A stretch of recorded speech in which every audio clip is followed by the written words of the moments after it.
Hello everyone, and good day to all of you. First, let me introduce myself. My name is Richard Sabas, and today I will discuss with you um, computer programming. This is to fulfill the requirements for the computer programming 1.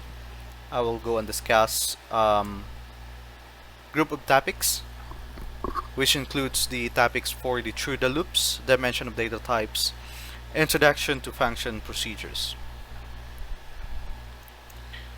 First is through the loops. Looping in C++ is a means to repeat a series of statements based on the provided condition. One pass in the loop is called iterations. Iteration is to simplify the algorithm by stating to repeat certain steps until told otherwise. There are 4 phases in looping. The first is initialization, condition, body, then last is the increment and decrement. First, we'll discuss initialization. Initialization is the phase in looping statements where a variable called counter is set as an initial value. In initialization phase, declaration of the counter can occur outside a looping statement. The counter manages the flow of the loop. The next one is condition. Condition is the phase in looping statement where an expression is evaluated, which dictates whether the loop should stop or continue. The counter is usually the basis for the during this phase, and condition always occurs within the parentheses of the loop. The third is the body. Body is the phase in looping statements where the statement inside the loop are executed. These are simply the statements within the code blocks of the looping statement. And the last one is the increment. The last phase in the looping statement is the increment or decrement. Increment or decrement phase in the looping statement is where the counter is incremented or decremented. Increment means a variable is added by a certain constant, while the decrement, it is counterpart of the increment, which means a variable is subtracted by a certain constant. In looping, there are 3 distinct looping statements in the C++, and these are while loop, for loop, and do while loop. First is while loop. While loop is a looping statement in C++ where the condition is evaluated right before the body is executed. The initialization phase does not occur within the looping statement or the parentheses of the statement. The decrement happens at the end of the body during the while loop. This is an example of while loop code. This example shows the result of this example will display a right triangle using asterisks where the height is the left corner of the application, and the height will be determined by the user input using the count statement.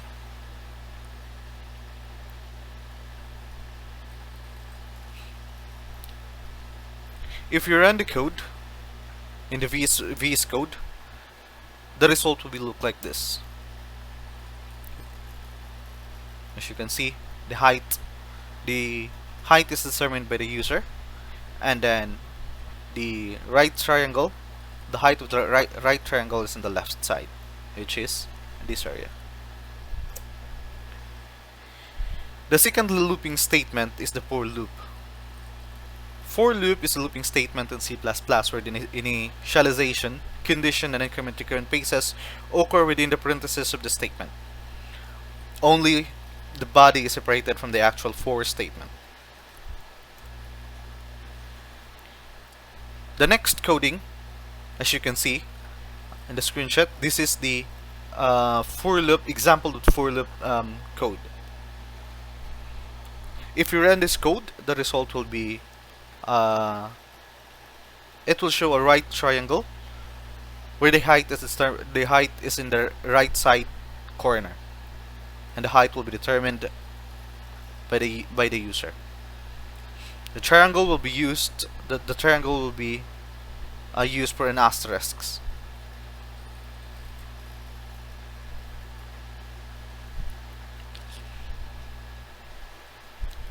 Once the debug is done,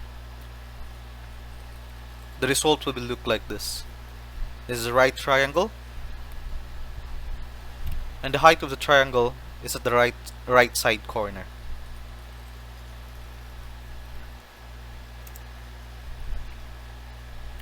The third looping statement, distinct looping statement, is a do-while loop. The do-while statement is closely similar to the while statement. They only differ when the condition is evaluated and when the body is executed. The next screenshot is an example of a do-while loop. The result of this do-while loop will show an inverted equilateral triangle using asterisks. At the same time, the height will be determined by the user using the count statement here.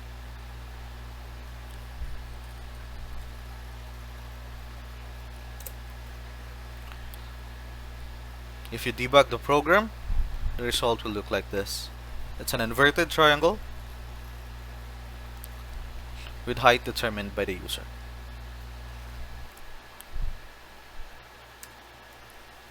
The second topic of the group in the group topic 2 is dimension of data types. Data types are int, short, long, bool, float, double, char, and it has an allocated sizes on the memory. For the int, it's 32 bits. For the short, 16 bits. For the long, 64 bits. For bool, 1 bit. For float is 32 bits. Floating point, double, 64 bits floating point, and the char is 8 bits. An array is a variable that can contain more than one value of similar data types. Arrays are bounded still by the data type they are declared. Syntax of declaring an array is data type, variable name, and size, wherein the data type in the syntax is similar to how we declare variables. It can be an int, short, long, or any of it, any of the remaining data types. The variable name is our typical alias given to the variable to reference in the future. Lastly, the size is non-zero integers, which dictates the maximum number of values the array can store. The last topic in group 2 topics is the functions and procedure. Functions are a separate code block which performs one specific task. These are separate code blocks can accept inputs from other code blocks. They can return back values which can be resolved to the action performed within the functions. There are four components of the functions: return type, function name, parameter, and the body. Return type is a data type which is the function shall return as its final execution. For example, the int, that is the return type int, it's an integer type. The short is short for integer type. Long for integer type. The bool is the Boolean type. Float is a single floating point.